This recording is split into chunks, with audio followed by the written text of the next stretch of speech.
Blacksmithing. It's a word that evokes images of fire, sweat, and muscle. It's a craft as old as time, dating back thousands of years.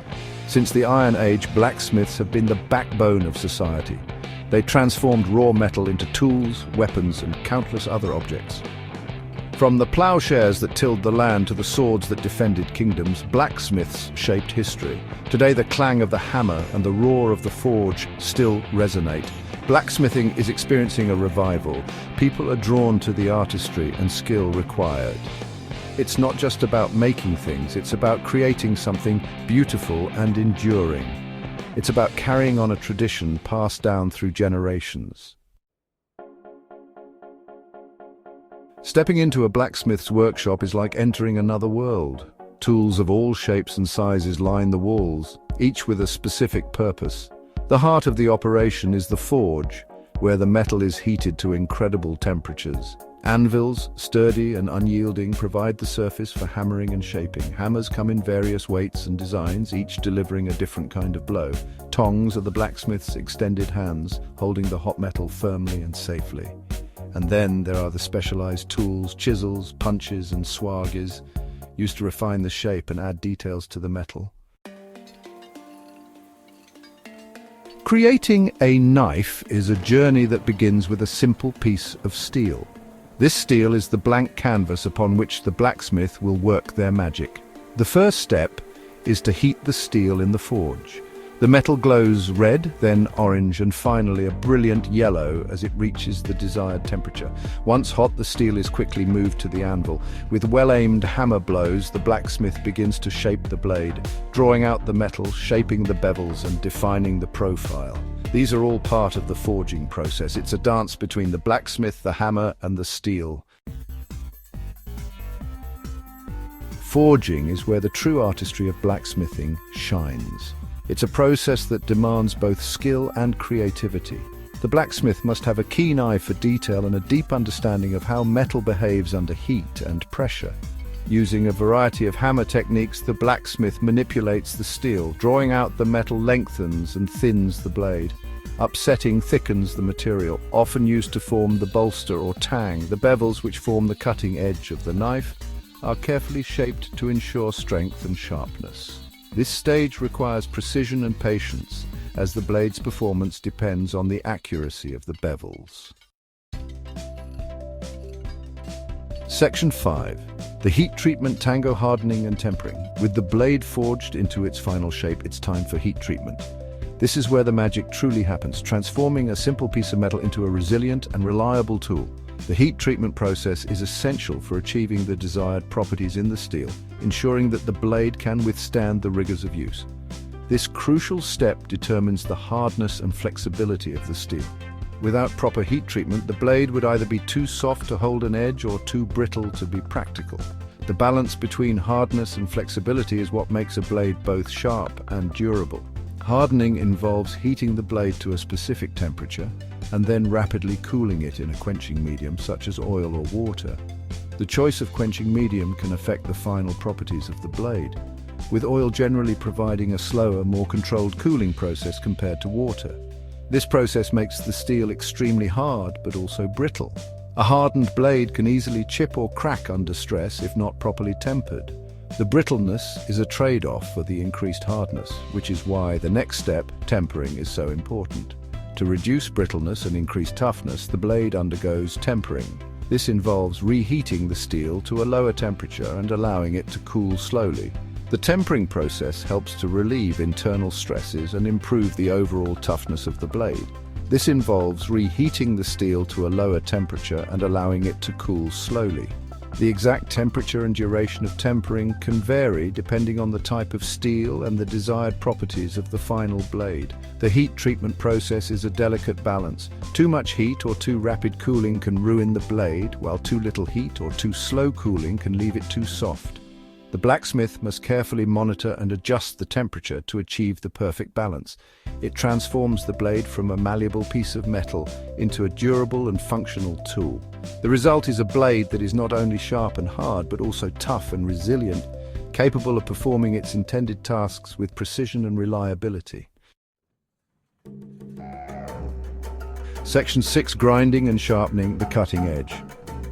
After heat treatment, the blade is ready for grinding. This step removes excess material, refines the shape, and creates the final edge. Using a variety of grinding belts, the blacksmith carefully shapes the blade. This is a gradual process, requiring a light touch and constant attention to avoid overheating the steel. Once the blade is ground to its final shape, it's time for sharpening. This crucial step gives the knife its cutting edge. Sharpening is done using progressively finer grits of abrasive stones or sandpaper. The goal is to create a razor-sharp edge that will hold its sharpness over time. Section 7. Adding the finishing touches: handle and sheath. With the blade complete, it's time to add the handle and sheath. These components are not merely aesthetic, they are essential for the knife's functionality and safety. Handles can be made from a variety of materials, each with its own unique properties. Wood, bone, horn, and synthetic materials like micarta are all popular choices. The handle is carefully shaped and fitted to the tang of the blade. It's then secured with epoxy or pins, ensuring a strong and durable bond. The sheath protects the blade and allows for safe carrying. Leather is a traditional material for sheaths, but kydex and other modern materials are also used. Section 8. Tips and tricks for aspiring bladesmiths. For those inspired to embark on their own blacksmithing journey, here are a few tips to help you get started and stay motivated along the way. First, start with the basics. It's essential to build a strong foundation before diving into more complex projects. Learn the fundamentals of blacksmithing before attempting intricate tasks like knife making. Understanding the core principles will make advanced techniques easier to grasp. Take a class, read books, and watch videos to gain a solid foundation. There are many resources available, from online tutorials to local workshops, that can provide valuable insights and hands-on experience. Second, practice patience. Blacksmithing is a skill that takes time and practice to master. It's a journey of continuous learning and improvement.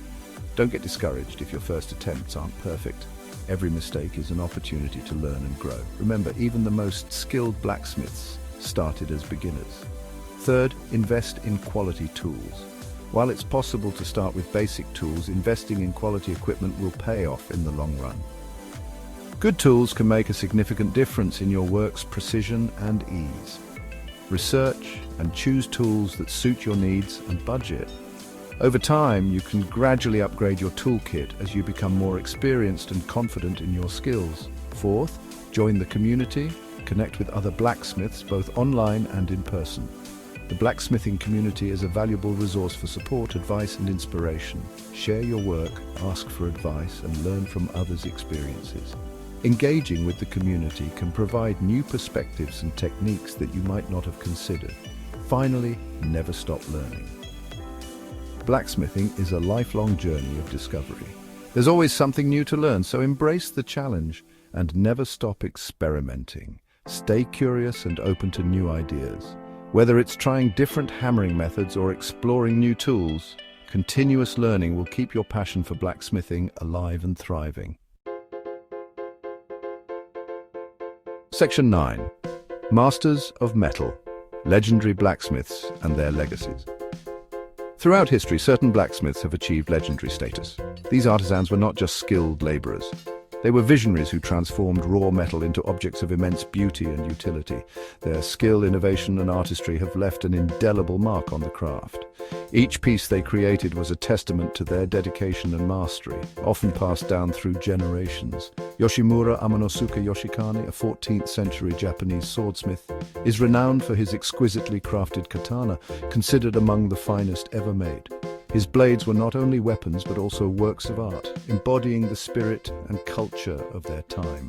Wallace Chan, a contemporary master, pushes the boundaries of jewelry design, incorporating intricate metalwork with precious stones and innovative techniques.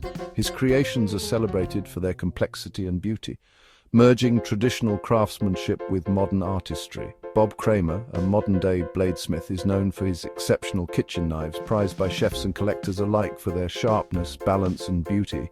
His work exemplifies the perfect blend of functionality and aesthetic appeal, making each knife a coveted piece.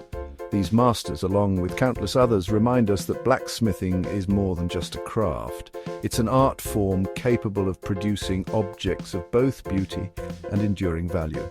Their legacies are preserved in museums, private collections, and the ongoing work of new generations of blacksmiths. The legacy of blacksmithing lives on, not just in the objects created, but in the passion and dedication of those who continue to practice this ancient and timeless craft. From the forges of medieval Europe to the modern workshops of today, the spirit of the blacksmith endures, inspiring awe and admiration.